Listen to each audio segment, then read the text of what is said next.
India से बोल रहा हूँ मैं, यहाँ लातविया अच्छा, स्टूडेंट। लथवेनिया में आए थे, ठीक है। लिथुआनिया नहीं सर, वो लातविया। अच्छा, लटविया में आए थे, हाँ ठीक जी है। हाँ जी हाँ जी। तो सर यहाँ पे काम का वो मतलब जॉब अपॉर्चुनिटीज है नहीं बिल्कुल भी, और परेशान हूँ मैं 4 महीने से। जी तो इसलिए आप कुछ बताते कि मैं स्पेन टूर्नामेंट कराऊँ या पुर्तगाल। जी, आपके पास जो है ना 1 साल का वैलिड टीआरसी है सर मेरे पास।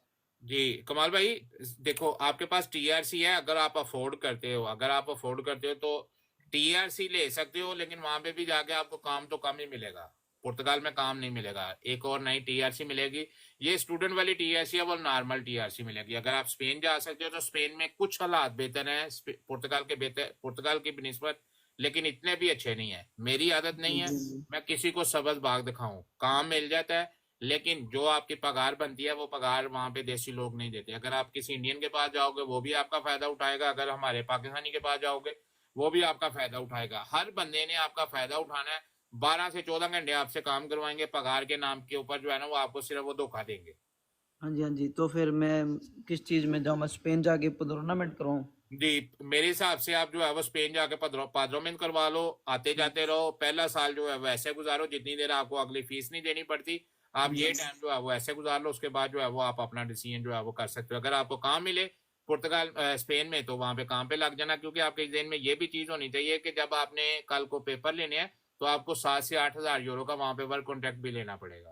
हाँ जी हाँ जी हाँ जी। 2 साल बाद ये भी पैसे आपने देने हैं, और अगर आपने ये सारी यूनिवर्सिटी के पैसे सारे पे कर दिए हुए हैं तो 3 साल आपका ये कार्ड चल रहा है। आप देख लो कि आपको अगर स्पेन में अगर कोई काम मिलता है तो स्पेन में कर लो, अगर स्पेन में काम नहीं मिलता तो ये जो टीआरसी है इसको जो है वो आप अभी खराब ना करना। टीआरसी को वैलिड रखना, आते जाते रहो, प्रूफ बनाते रहो अपने 2 साल के। और 2 साल बाद जब आपका टाइम पूरा होगा वहां पे जाके जो है वो काम करते रहना। जैसे ही कोई काम मिले फिर पिछले हिस्से को छोड़ देना, तो उधर जाके कॉन्सेंट्रेट कर लेना। लेकिन अगर वहां पे भी काम नहीं मिलता, स्पेन में भी आपको काम नहीं मिलता, और यहाँ पे आप जो है वो फारग बैठे हुए हैं, और उधर भी जाके आपने फारग बैठना, तो फिर वो फारग बैठना जो है वो लटविया में बैठना बेहतर है एज कम्पेयर टू स्पेन। हाँ जी हाँ जी हाँ जी। तो मतलब बेस्ट ऑप्शन ये स्पेन वाला ही है सर मेरे पास। जी, बेस्ट बेटर जो है वो देखें। अगर तो आपने जो कहते हैं कि भाई जल्दी पासपोर्ट लेना है तो पुर्तगाल चले जाओ, वहां पे 6-7 साल में आपको पासपोर्ट मिल जाएगा, लेकिन काम नहीं है वहां पे, हाँ काम जी बहुत थोड़ा है। हाँ हो जी हाँ जी। सकता है आपकी लक हो, आपके पास कोई प्रोफेशन आपका अच्छा हो तो आपको जाते भी काम मिल सकता है, लेकिन इतनी ज्यादा पॉसिबिलिटीज वहां पे भी नहीं है और इतनी ज्यादा पॉसिबिलिटीज स्पेन में भी नहीं है। ये सिर्फ दो मुल्क जो है यहाँ पे बैठ के आप टीआरसी, नॉर्मल टीआरसी ले सकते हो, जिसकी बेस के ऊपर आप लाइफ टाइम यूरोप में रह सकते हो, लेकिन काम की अपॉर्चुनिटी इन मुल्कों में नहीं है। अगर आपके पास कोई स्किल है और अगर आप जो है वो डायरेक्ट जो है वो जर्मनी में आना चाहते हो और आगे पैसे कमाना चाहते हो, हाँ तो जी हाँ जी। उसके लिए मुझे बताओ कि भी अंकल मेरे पास ये जो है वो मेरे पास ये स्किल है, मैं ये काम कर सकता हूँ, उसकी बेस के ऊपर हम आपको गाइड कर सकते हैं। तो सर जब मेरे पास पेन की टीआरसी आ जाएगी तो मैं वो जर्मनी में उसे कन्वर्ट करवा सकता हूँ सर? ये जो आपके पास लटविया की टीआरसी है ये भी आप इधर कन्वर्ट करवा सकते हो, अगर आपके पास कोई स्किल है। जो टीआरसी आपके पास स्टूडेंट है, जो टीआरसी आपके पास जो है वो पुर्तगाल की है, जो स्पेन की है, सारी टीआरसी एक जैसी है। हाँ जी हाँ इसमें जी होता गया है कि जो जो स्टूडेंट टीआरसी है इसके ऊपर आपने यूनिवर्सिटी को फीस देनी है, और जो हाँ जी हाँ जी नॉर्मल टीआरसी है उसके ऊपर आपने उस मुल्क को, उस गवर्नमेंट को टैक्स देना है। हाँ जी हाँ जी हाँ जी दोनों सर। सूरतों में आपने कुछ ना कुछ देना जरूर है, फर्क ओके कोई ओके नहीं है। सर। तो दोनों सर ओके। रेजिडेंसी का मतलब है कि आप यहाँ पे रह सकते हो, टीआरसी का मतलब है आप यहाँ पे रह सकते हो। हाँ अगर जी आपके पास कोई स्किल है, अगर आप कोई काम करना जानते हो, तो उसके लिए हम आपको गाइड कर सकते हैं कि भी हम आपको यहाँ पे एक वीजा होता है अपॉर्चुनिटी गाइड, उसके लिए गाइड कर सकते हैं। अगर आपके पास कोई स्किल नहीं है तो फिर हम आपके लिए कुछ नहीं कर सकते, फिर आपको ऐसे ही करना पड़ेगा जो मैंने आपको पहले समझाया। ओके ओके सर, मेरे पास स्किल तो है नहीं तो इसलिए मैंने आपसे पूछा। जी, इसीलिए कमाल भाई, कमाल बेटा, हम हर बंदे को कहते हैं, हर बच्चे को अपने को कहते हैं, चाहे वो इंडिया में बैठा हुआ है, नेपाल में बैठा हुआ है, श्रीलंका में बैठा हुआ है, हर बंदे को हम ये कहते हैं।